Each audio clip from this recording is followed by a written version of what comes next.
그래서 오히려 개혁파 교리에서 가르치는 참된 믿음의 특징은 뭡니까? 끊임없이 자기를 점검하는 긴장 상태의 삶이죠. 근데 문제가 이게 없으면 소위 구원파하고 다를 바가 없다는 겁니다. 한 번 구원받으면 영원한 천국. 그러니까 아무렇게나 막 살아도 천당을 간다. 근데 그건 아니거든요. 근데 분명한 건 이렇습니다. 여러분들이 진짜 구원받은 사람이라고 한다면 여러분들은 마치 내가 그리스도께 붙잡힌 바 된 그것을 날마다 붙잡으려고 애쓰는 것과 같은 삶을 살아가게 되어 있습니다. 그래서 휘필드는 설교를 어떻게 했냐면 마치 알미니안주의자처럼 설교를 했다라고 얘기를 합니다. 마치 내가 붙잡는 것처럼. 우리는 우리의 삶 가운데서는 어떤 태도로 신앙생활을 합니까? 여러분들 신앙 점검합니까? 우리가 두렵고 떨림으로 여러분들의 구원을 이루어가는 듯한 삶을 살아갑니까? 내가 그리스도께 붙잡힌 바 된 그것을 누가 붙잡으셨어요? 그리스도께서 우리를 붙잡으셨기 때문에 우리의 구원은 안전합니다. 그런데 우리는 마치 그리스도께 붙잡힌 바 된 것을 더 온전하게 하기 위해서 사는 것처럼 살아간다는 거죠. 그것이 성령으로 거듭나서 구원받은 사람들에게 심겨진 새로운 성품과 새로운 특징입니다. 우리 그게 있냐 말이에요. 그래서 여러분 정상적인 신앙생활은요 느슨할 수 없습니다. 누군가가 얘기했던 것처럼 신앙은 긴장 상태입니다. 예수를 믿고 나서 여러분들 자꾸 느슨해지는 사람이 있으면 그건 예수 잘못 믿은 겁니다. 그건 다른 영입니다. 성령의 특징 자체가 각성의 영이시기 때문에 우리를 느슨하게 만들지 않습니다. 긴장하게 만듭니다. 제가 초기에 은혜 받았을 때 우리 형님이 저한테 했던 얘기가 있습니다. 넌 어떻게 항상 긴장하고 이렇게 항상 이렇게 촉각이 이렇게 서서 살아가냐는 거예요. 인생을 어떻게 이렇게 살아가냐는 거예요. 근데 저도 그 당시에는 신학 같은 거 잘 몰랐으니까 제가 왜 그렇게 사는지 몰랐어요. 근데 은혜가 임하면 나타나는 현상이 그겁니다. 항상 날이 서 있는 것처럼 살아갑니다. 항상 긴장한 상태로 살아갑니다. 왜요? 이 땅의 삶은 전쟁터니까. 주님 오시는 그날까지 우리는 끊임없이 전쟁하며 살아가는 존재 아닙니까? 근데 마치 전쟁을 안 하는 사람처럼 살아가는 거예요. 기독교인들이. 그거는 정상적이지 않죠. 그건 전쟁을 안 하고 있다는 겁니다.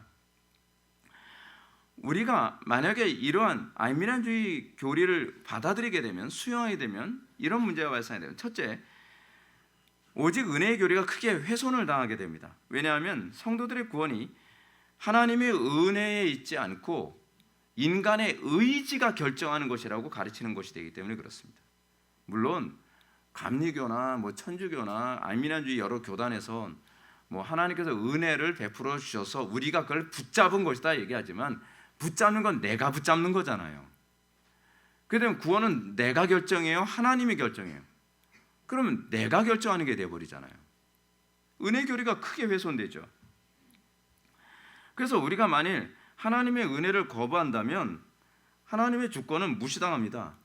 하나님이 아무리 여러분들을 구원하고 싶어도 내가 붙잡지 않겠다는데 하나님께서 할 수 없는데요. 혹은 하나님의 은혜가 아무리 강하다 하더라도 사람의 기질이나 의지가 박약하거나 혹은 유혹에 넘어지면 하나님의 주권은 아무 의지가 없게 되는 겁니다. 그렇지 않아요? 나는 정말 너를 구원하고 싶거든. 그러는데 저는 기질이 그렇고요. 저는 박약하고요. 저는 어쩌고저쩌고. 네가 그러면 나도 어떻게 할 수가 없네. 그럼 그분이 무슨 하나님이십니까? 하나님이 우리를 구원하시는 건 사람은 할 수 없을 때 하나님은 할 수 있기 때문에 그것이 구원인 거 아닙니까? 내가 할 수 있는 게 구원이라면 우리가 왜 하나님을 의존해야 됩니까? 그러므로 우리는 한 번 받은 구원의 영원한 보장성을 부정할 때 두 번째 난관에 부딪히게 됩니다. 그것은 이토록 악의 세력이 강력한 세상에 사는 동안 우리가 신앙을 끝까지 지킬 수 있을 것이라는 것을 어떤 것도 보장할 수 없다는 겁니다.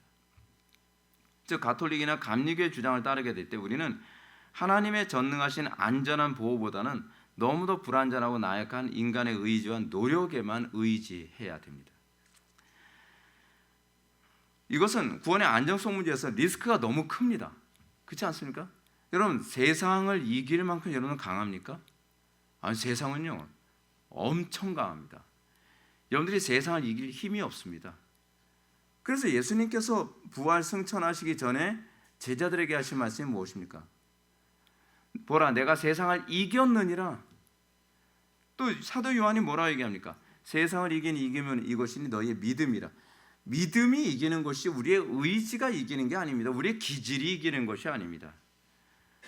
그래서 하나님께서 우리를 붙잡으셨을 때 우리가 안전한 것이지, 내가 하나님을 붙잡는 것이 구원이라고 한다면, 제가 아까 말씀드렸던 것처럼 아버지의 억센 팔이 아무리 억세면 뭐합니까? 그냥 매달려 있다는 차원에서 억시겠죠. 그런데 꼬마아이가 아빠 팔을 아무리 붙잡고 있어도 시간이 가면서 힘이 풀리면 그냥 그 아이는 그냥 벼랑으로 떨어져 버리고 마는 것 아니겠습니까? 이처럼 인간의 자유의지를 강조하면 구원을 설명하려는 것이 너무 비성경적일 수밖에 없습니다. 무모한 가르침일 수밖에 없습니다.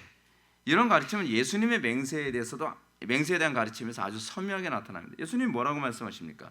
인간의 의지나 인간의 기질이 얼마나 박약한지 이렇게 말씀하시죠. 나는 너희에게 이르노니 도무지 맹세하지 말지니 하늘로도 하지 말라 이는 하나님의 보호자이며 땅으로도 하지 말라 이는 하나님의 발등상이며 예루살렘으로도 하지 말라 이는 큰 임금의 성이며 내 머리로도 하지 말라 이는 내가 한터럭도 희고 검게 할 수 없습니다. 이게 무슨 얘기입니까? 맹세하지 말라는 이유가 뭐예요? 맹세한 거 지킬 수 있는 능력이 우리에게 있다 없다? 없다는 겁니다. 하다못해 너 머리카락 하나 한 터럭 하나 희고 검게도 못하는 인간이 어떻게 네 힘을 의지해서 구원을 유지하겠다고? 불가능해. 하나님께서 명확하게 그리스도께서 선명하게 말씀하지 않으셨습니까? 여러분, 예수님의 제자 중에 장담하면 또 끝판왕인 사람이 하나 있죠. 베드로 아닙니까? 베드로. 예수님께서 너희가 다 나를 버리리라 라고 예언하시니까 베드로가 뭐라 얘기합니까? 이 친구들은 다 주님을 버려도요, 황당한 친구들, 그럼 난 뭐지? 이렇게 된 거죠. 제자들 보고 다른 친구들은 다 주님을 버려도 저는 절대로 그렇지 않겠나이다 라고 장담을 합니다. 그렇게 장담했던 베드로가 어떻게 했죠? 다른 제자들은 욕은 안 했죠. 근데 베드로는 3번이나 예수님 저주해 가면서 배도합니다. 성이 배실해서 그런지 여러분 조심해야 됩니다. 여러분, 우리가 가장 위험할 때가 뭐냐면 자신감이 강할 때입니다. 자신감이 이제 너무 강할 때가 제일 불안한 때죠. 아우구스티누스가 얘기하는 것처럼 인간의 가장 최악의 상태는 교만할 때입니다. C.S. 루이스가 얘기하는 것처럼 인간이 가장 마귀를 닮을 때는 교만할 때라고 얘기하지 않습니까? 여러분, 장담할 수 있는 게 없습니다. 장담을 한다는 건 어떤 의미가 내포된 거냐면 내가 세상의 주관자라고 생각하는 겁니다. 하나님이 세상의 주관자라고 하는 이 신앙 고백에 동의한다면 여러분들은 장담을 할 수 없습니다. 우리는 매 순간마다 주님만 의지할 뿐이고요, 우리는 겸손할 수밖에 없습니다. 그렇다면 바울은 여기서 우리 성도들의 구원이 어떻게 영구적으로 보장받을 수 있다고 가르치는 것인가? 영구적인 구원의 보장의 근거가 도대체 뭐겠습니까? 그 핵심 근거로 바울은 그분의 희생과 사랑을 제시합니다. 바울은 하나님의 사랑을 자기 아들을 아끼지 아니하고 우리 모든 사람을 위하여 내어주신 이라고 말씀하고 있습니다. 이 표현이 어디서 끌어온 표현인지 여러분 알고 계십니까? 창세기 22장의 말씀을 염두에 두고 끌어온 겁니다. 이 본문이. 아브라함이 하나님의 명령을 따라서 100세에 낳은 귀한 아들 그 이삭을 하나님께 바치러 가는 장면이 사실은 창세기 22장 사건이거든요. 근데 창세기 22장을 한번 곰곰이 묵상해 보십시오. 100세에 낳은 아들, 진짜 내 눈에 넣어도 아프지 않은 아들, 이 정도가 아닙니다. 여러분, 100세 정도 살았으면 아브라함은 어떤 생각을 했습니까? 난 이제 더 안 살아도 난 소원이 없다 라고 생각하는 아버지 아닙니까? 근데 내가 100세에 낳은 아들을 내 손으로 잡는다? 오히려 아브라함 생각은 어떻게 해요? 아니, 나를 죽이십시오, 주님. 주실 때는 언제고 또 죽이라고 할 때는 또 언제입니까? 또 뭡니까? 그러지 않겠어요? 근데 아브라함이 자기 아들 이삭을 바치는 그 모습을 통해서 주님께서 뭘 보여주기 위해서는, 그때는 아브라함 몰랐죠. 근데 내가 그토록 사랑하는, 여러분 한번 보십시오. 아브라함의 100세의 아들 이 얻은 아들 이삭을 제물로 바치는 사건에서 하나님은 아브라함의 순종을 두 가지로 평가하시거든요. 첫 번째는 이겁니다. 내가 내 아들 독자라도 아끼지 아니하였으니, 뭐죠? 예수님의 독생자를, 하나님의 독생자 예수 그리스도를 떠올리는 표현이죠. 그리고 또 뭡니까? 그리고 내 아들, 여기서 두 번째는 아끼지 아니하였다라고 하는 부분이 또 있지 않습니까? 바울이 오늘 본문에서 자기 아들을 아끼지 아니하시고 우리의 모든 사람을 위하여 내어주신 이가 어찌 그 아들과 함께 모든 것을 우리에게 내어주지 않겠느냐라고 하는 말씀을 그대로 일치합니다. 자, 여기서 우리는 바울의 표현과 창세기 22장의 표현에 관심을 두고 한번 생각해 봅시다. 아끼지 아니하였으니 라고 하는 이 표현이 중요합니다. 아끼지 아니하였으니. 근데 여러분, 이게 22장 12절에서도 이렇게 표현해요. 내가 내 아들 내 독자라도 아끼지 아니하였으니, 22장 16절에서도 내 아들 내 독자를 아끼지 아니하였은즉, 이런 같은 말을 두 번 반복하고 있죠. 같은 말 두 번 반복한 이유가 뭡니까? 예수 그리스도를 이 땅에 보내신 아버지 하나님의 마음이 이거라는 거예요. 그래서 여러분, 요한복음에서 보면 하나님의 세상을 이처럼 사랑하사 독생자, 독존자라는 얘기거든요. 독특하게 존재하는 아들. 근데 그 독생자, 유일한 아들을 누구를 위해서 죽이셨어요? 우리를 위해서요. 우리를 위해서 아들을 죽이셨는데, 죽는 데까지 내어주셨는데, 그 아들을 하나님께서 아끼셨다는 겁니다. 근데 어느 정도 아끼셨는지 여러분 감이 안 오죠? 감이 안 오니까 아브라함 사건으로 보여주시는 거예요. 아브라함이 어느 정도로 자기 아들을 사랑했다는 거예요. 아브라함이 내가 죽는 게 더 낫겠다. 나는 이제 인생 살 만큼 다 살았는데 내 아들을 죽여? 근데 그것조차도 아끼지 않고 하나님의 명령을 따라서 제물로 드렸다는 겁니다. 하나님께서 우리를 구원하시기 위해서 하나님께서 주신 독생자 예수 그리스도는요, 있어도 그만 없어도 그만이기 때문에 보내신 게 아니라는 겁니다. 아버지 하나님은 내가 죽어도 좋은데, 내가 나보다 더 소중한, 내 전부보다 더 소중한 아들을 너희를 위해서 십자가에 못 박아 죽게 하였다라고 얘기하고 있다는 사실입니다. 그러면 우리를 어느 정도로 사랑하셨다는 겁니까? 이 부분이 중요한 겁니다. 여러분, 아브라함이 하나님을 어느 정도로 사랑했다는 얘기입니까? 이 부분은요, 아들보다 사랑했다는 얘기예요. 그렇죠? 바꿔서 얘기하면 하나님께서 우리를 어느 정도 사랑하셨다는 겁니까? 아들보다 사랑하셨다는 얘기입니다.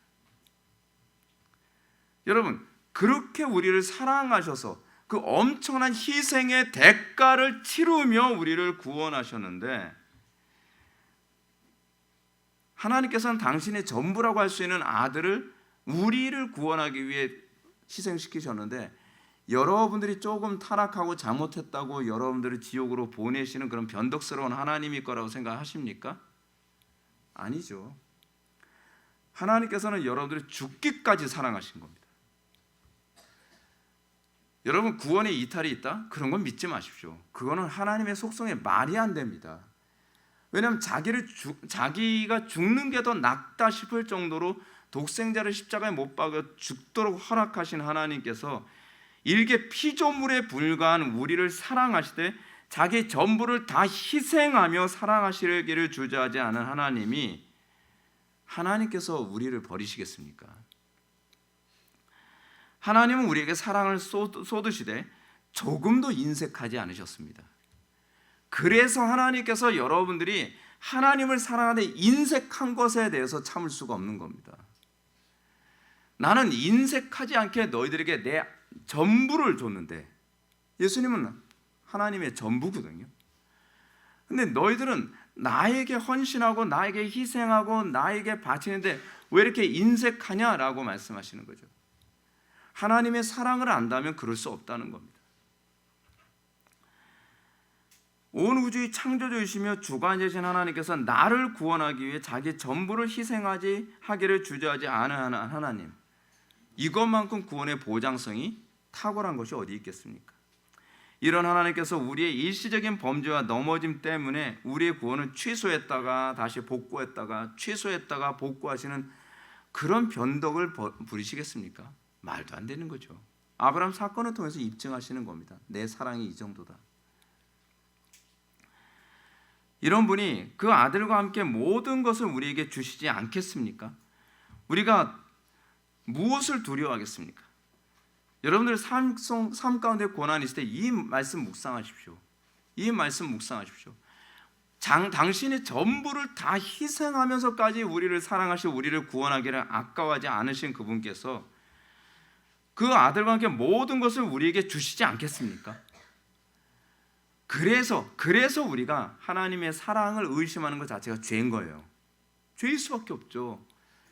이렇게 사랑하는데 하나님 나 사랑하세요?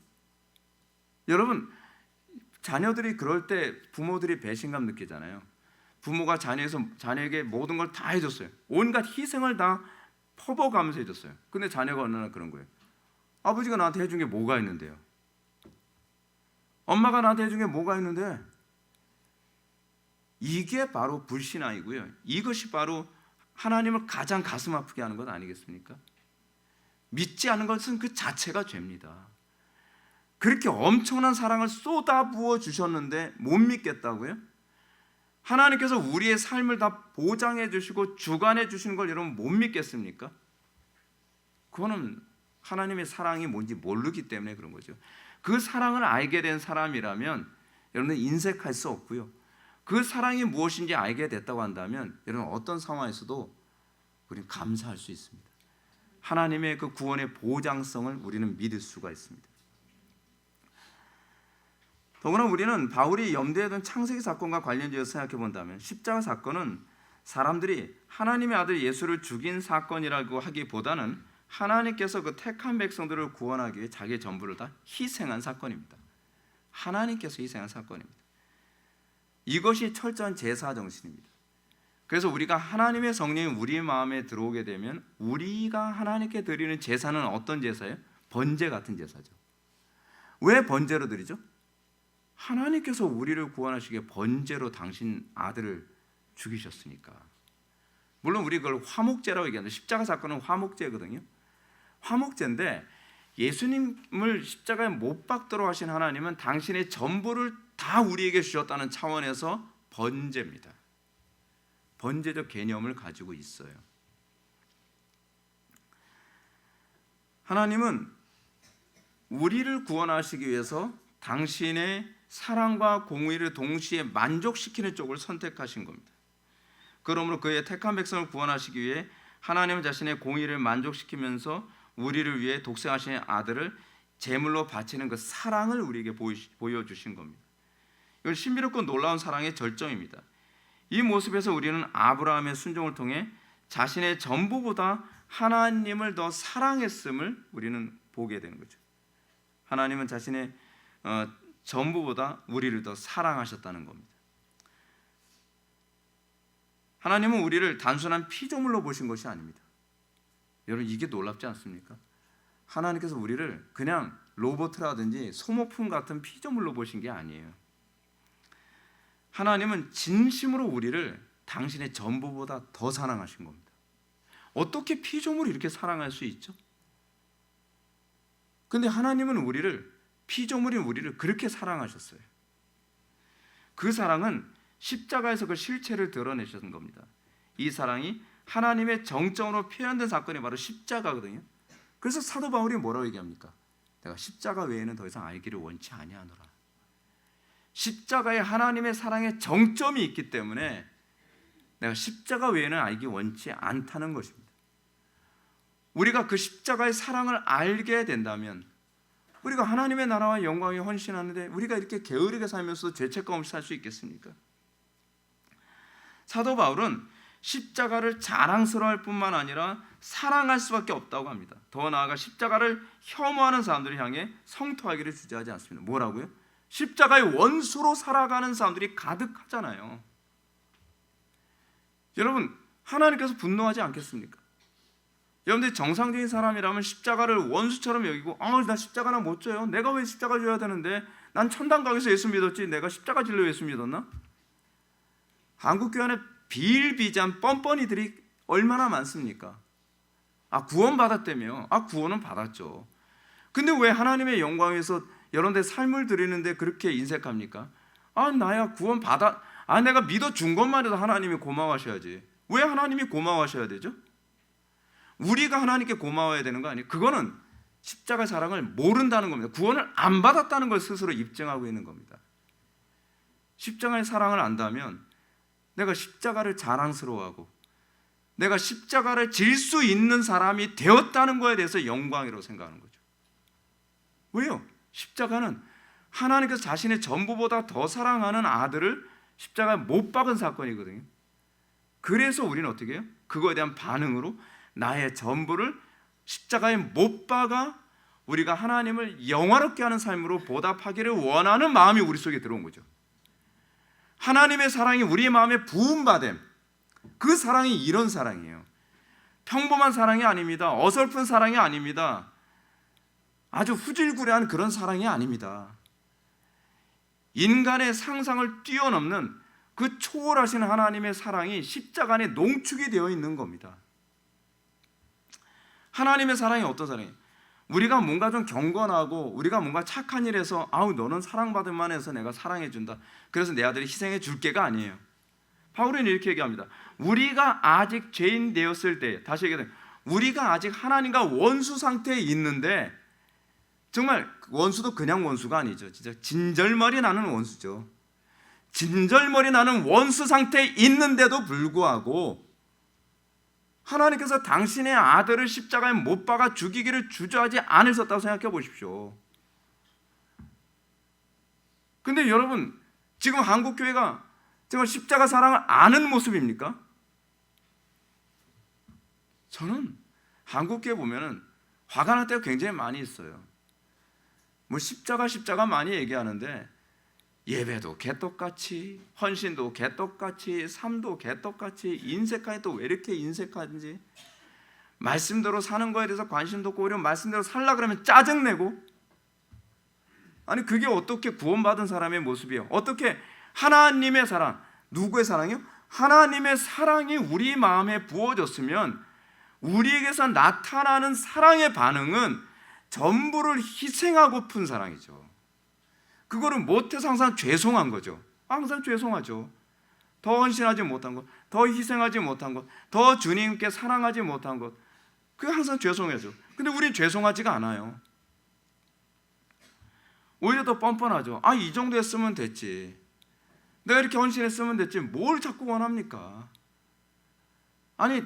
우리가 받은 은혜, 우리가 받은 사랑이 뭔지 여러분 모릅니까? 그걸 안다면 우리가 그렇게 살 수가 없는 거거든요. 바울은 이렇게 얘기합니다. 그리스도께서 우리를 위하여 죽으심으로 하나님께서 우리에 대한 자기의 사랑을 확증하셨느니라. 여러분, 이렇게 확증하신 거예요. 당신의 전부보다 더 사랑하는 아들을 십자가에 못 박아 죽임으로써 당신의 사랑을 확증하셨죠. 이 표현은 아브라함이 자기 아들 이삭을 번제로 드림으로 하나님께 대한 그의 사랑을 확증한 것과 짝을 이루는 겁니다. 그 얘기는 또다시 우리에게 오는 토스되어지는 개념은 이겁니다. 우리의 삶을 하나님께서 흠양하시에 거룩한 산제사, 사도 바울이 로마서 12장 1절에서 얘기하는 거룩한 산제사, 번제거든요. 그거를 드림으로 우리의 사랑을 확증해야 된다는 걸 의미하기도 합니다. 우리의 삶이 날마다 하나님께 대한 사랑의 보답으로서의 확증이 있습니까? 내가 하나님을 사랑한다는 것을 확증하는 그런 삶이 나타나고 있으면 그 열매가 있습니까? 없어도 우리는 아무 죄책감 안 느끼잖아요. 없어도 우리는 뻔뻔하잖아요.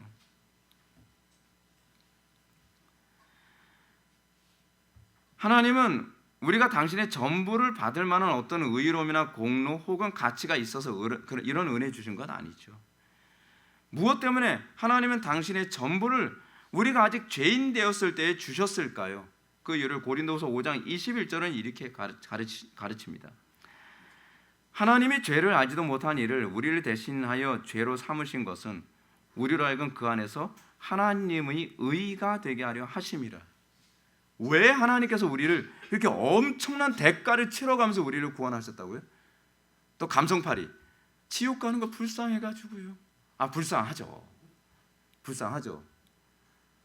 그런데 지옥 가는 거 불쌍해서 구원하셨는데 그래도 막 살면 되는 겁니까? 근데 원래 목적이 그게 아니라는 거예요. 목적이.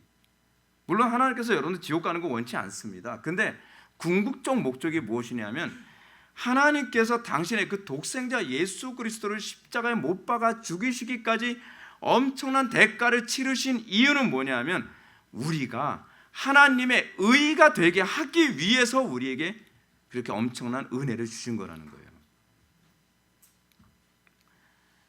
하나님의 의가 되려 하심.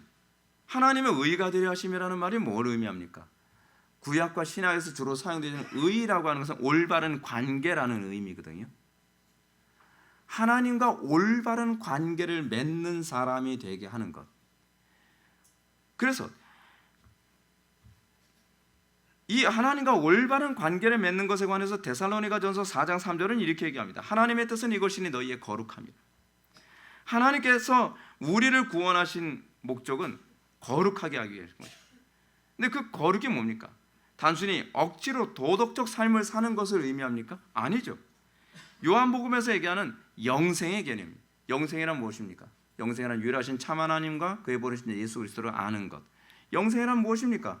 하나님과 교제하는 것, 코이노니아 하는 것. 그래서 요한복음에서 코이노니아라고 하는 단어가 영생이라는 단어와 함께 자주 나옵니다. 왜냐하면 사도 바울이 영생이라는 말을 코이노니아라는 말로 바꿔서 사용하기도 하기 때문에 그러는 거예요.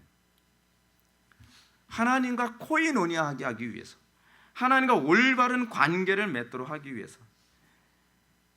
이것이 바로 거룩이고 이것이 바로 영생의 실체입니다. 하나님은 이를 위해 자신의 전부보다 더 소중한 독생자를 십자가에 희생하기를 주저하지 않은 것입니다. 그래서 여러분 복음서에 보게 되면 예수님을 영접하고 이도 아브라함의 자손이라 이도 영생을 얻었노라라고 하는 사람들의 특징이 무엇입니까? 관계가 달라집니다. 하나님과의 관계가 달라지고 이웃과의 관계가 달라집니다. 근데 이상하죠? 요즘 기독교인들은 예수를 믿는다고 하는데 하나님과 관계도 여전히 정체 상태고 이웃과의 관계에서도 여전히 유보 상태예요. 왜 하나도 안 달라지죠? 그건 영생이 안 들어와서 그런 거예요. 바울은 십자가의 은총을 바로 여기에 초점을 맞추고 있습니다. 우리가 진정으로 그의 놀라운 사랑으로 구원받은 존재라면 우리는 점차 주님을 더 사랑하는 증거가 나타나야 되는 거예요. 우리 찬송가에 나오네. 이전보다 더 주를 사랑하기 원합니다. 그 원함이 있습니까? 사랑한다는 게 뭐 감성팔이 얘기하는 게 아닙니다. 주의 계명을 즐거워하고 주의 계명을 더 따르기를 원하고 하나님의 나라와 영광 위에 우리가 번제로 희생하고 이웃에게 대해서 내가 번제로 살아가는 삶을 표현하는 겁니다. 이거를 sanctification, 성화라고 얘기하죠. 성화는 사랑의 발전과 성숙입니다. 이전보다 주님을 더 사랑하고 더 깊이 이해하고 더 순종하게 되는 것, 이것이 없다면 성도의 견인도 없는 겁니다. 왜요? 이 성화는 성도의 견인이 있어야 나오는 거니까. 그러나 우리가 진정으로 십자가 사랑을 깨닫게 되었다면 배도가 극심한 시대를 살아가는 우리가 끝까지 믿음을 지킬 수 있을 것이라는 사실을 또 확신하게 됩니다. 결코 두려워하지 마십시오. 왜냐? 자기 아들을 아끼지 아니하고 우리 모든 사람을 위하여 내주신 이가 어찌 그 아들과 함께 모든 것을 우리에게 주시지 않겠습니까? 고난과 환난과 극에 달해 있고 배도가 극에 달해 있고 온 세상이 교회를 박해하는 상황 가운데 있다 할지라도 두려워하지 마십시오. 낙심하지 마십시오. 왜요? 하나님께서 그 아들을 주신 사랑에 대해서는 변함이 없이 우리에게 그 은혜를 부어주시기 때문에 그렇습니다.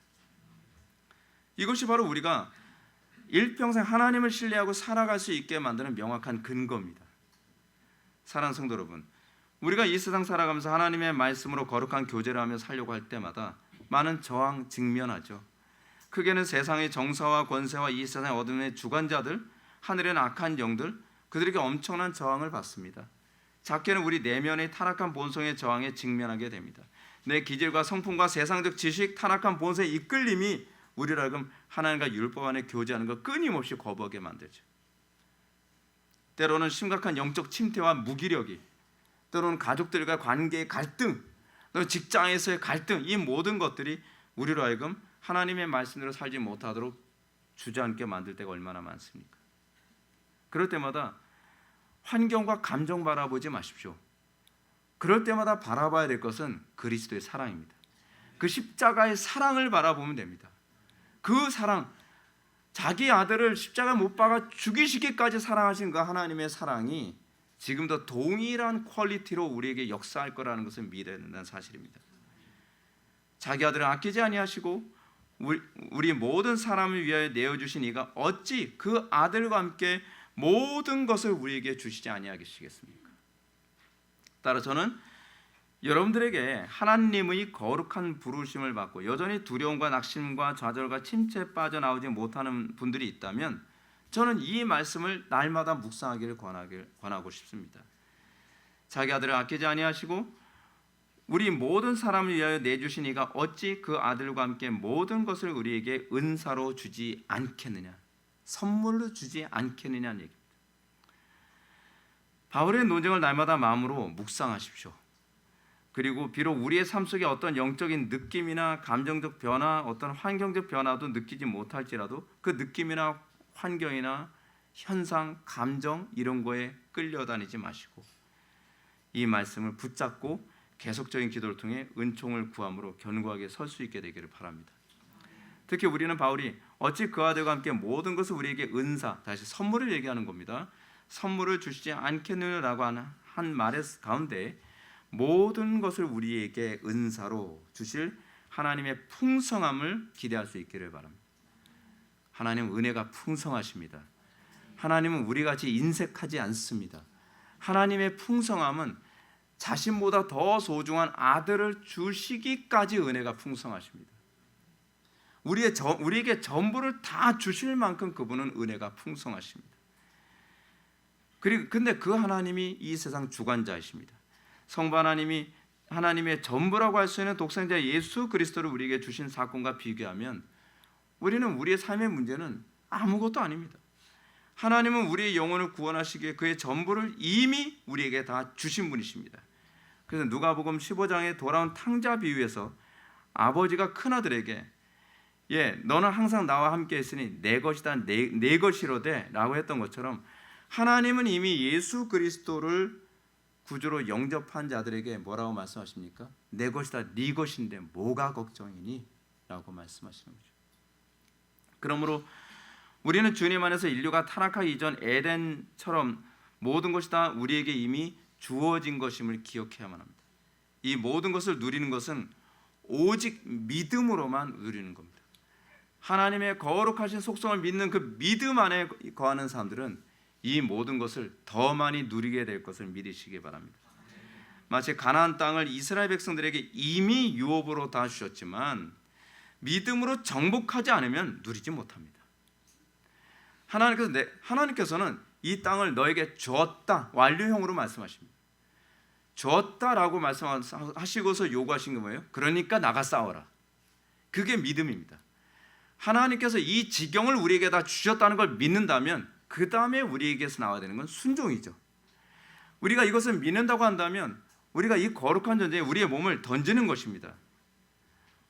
우리가 싸우지 않으면 우리는 이 기업을 누리지 못합니다. 왜요? 그건 믿음이 없는 거니까. 우리도 믿음으로 정복하지 않으면 하나님의 나라를 누리지 못합니다. 그러면 우리는 날마다 더 큰 믿음의 사람이 되어야만 합니다. 결코 낙심이나 좌절에 빠지지 마십시오. 인본주의 낙관론은 우리에게 인간의 가능성에 초점 맞추지만 그리스도는 하나님의 인격에 속성을 맞춥니다. 여러분 삶 가운데 여러분 낙심될 만한 수많은 환경들, 사건도 있습니까? 주님을 믿으십시오. 하나님을 믿으니 또 나를 믿으라. 주님께서 말씀하지 않으셨습니까? 주님을 믿으십시오. 주님께서 우리에게 당신의 모든 것을 다 주기를 아까워하지 아니하시고 인색하지 않은 하나님께서 여러분들이 믿음으로 순종만 하면 여러분들에게 더 큰 것을 주실 것을 믿으시기 바랍니다. 여호수아가 가나안 전쟁을 하면서 뭐라고 얘기합니까? 저들은 우리 밥이라. 믿음으로 순종하고 나가면 그 땅이 다 내 지경이 되는 것이고 그 땅이 다 하나님의 은혜의 풍요로서 우리에게 주어지는 것입니다. 여러분들 가정에 여러분들 이 놀라운 은혜가 적용되기를 바랍니다. 여러분들 직장에 이 놀라운 은혜가 적용되기를 바랍니다. 이 사회에 그리고 이 대한민국에 이 놀라운 은혜가 적용되기를 주님의 이름으로 축원합니다. 기도하시겠습니다. 사랑이 많으신 하나님, 우리가 2024년 마지막 주일을 맞이하면서 우리가 2025년을 어떻게 살아가야 될 것인지를 다시 한번 묵상할 수 있는 메시지를 주심을 감사드립니다. 우리가 하나님을 사랑하는 그 믿음 안에 우리가 견고히 서게 하여 주시고, 우리가 하나님의 사랑을 의심하지 않게 하여 주시며, 그 사랑 안에서 우리가 하나님께서 약속하시는 은혜를 풍요롭게 누릴 수 있도록 우리의 믿음을 견고케 하여 주옵소서. 예수님의 거룩하신 이름으로 기도하옵나이다. 아멘.